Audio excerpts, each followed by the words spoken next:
South of Market has extremely wide streets, most of them 5 lanes in one direction, moving at very fast clips. Really short, very narrow sidewalks that provide almost no benefit for the pedestrian. Very few open spaces, no places to sit and talk, no greenery to make you feel like you're in a pleasant place. And if we're going to be putting a lot of density in an area, we need to make sure that the public realm and environment can support walkability from that density standpoint.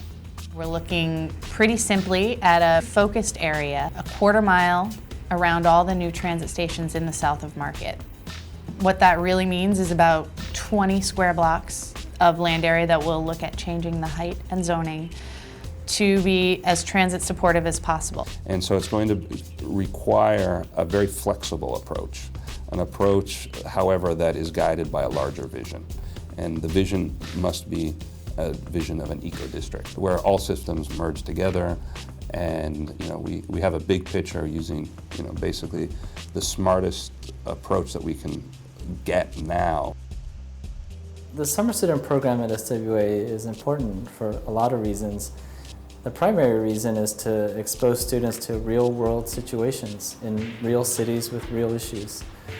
And with it being in San Francisco this year, and the kind of urgency to create these eco-districts, it becomes kind of an important area of study for both our office here in San Francisco, as well as for the students who come from different parts of the world to understand how the city functions, but to also understand the potential for landscape architects to solve real problems. And from what I know about the eco-district, issues of transit, issues of density, pollution, overcrowding.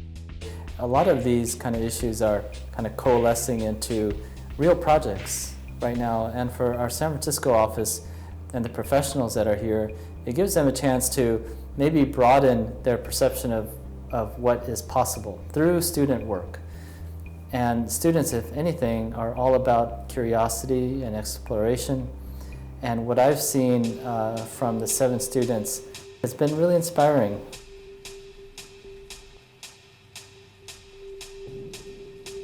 I mean, for such a large area, you'll be surprised looking on that map. It's really only South Park that seems really, really thought of.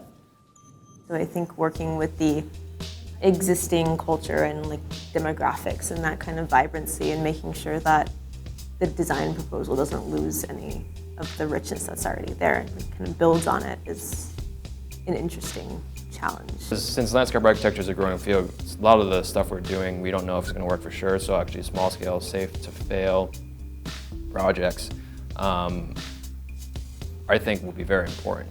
Giving different character, each street.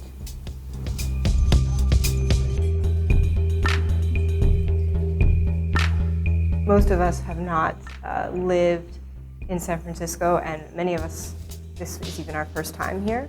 I think that trying to come in and within a couple weeks understand the site, understand its context, understand the city, the people that live there, I think that is tremendously difficult. Obviously the freeway is a big thing, and I think a huge opportunity. It's looking beyond what's expected. Even though what's expected can of course be a part of it, green roofs, bioswales.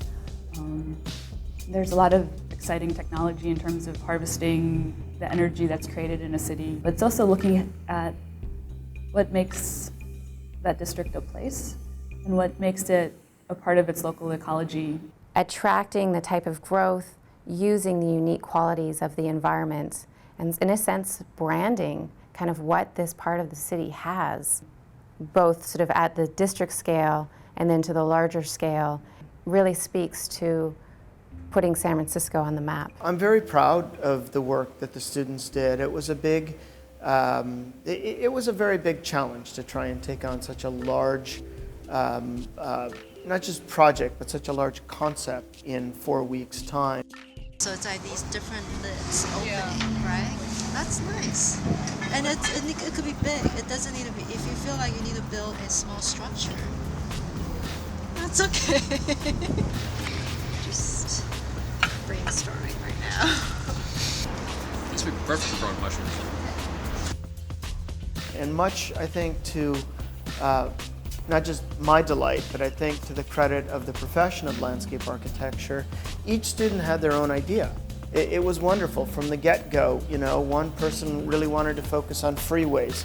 One person wanted to focus on open space. One person wanted to focus on stormwater management. There are, in fact, endless ways and endless ideas about how landscape architecture can inform ecodistricts. This is quite a challenge, thinking about what is an eco-district. Definitely being efficient and sensitive to the land. Thinking about, the vertical density as well as horizontal density and the ratio of the building footprint to open space. Here are a few examples of taking this idea of stormwater management, but adding more of a creative twist to it, which can help add cultural value to these spaces as well. This is kind of a new place, a new urban form. You're in something else right now. And it also kind of acts as this hinge for energy generation, idea generation, food generation. And those diagrams are showing how to collect, filter, store, and reuse the stormwater. Thinking that inserting some sort of program underneath the highway can start to facilitate this connectivity.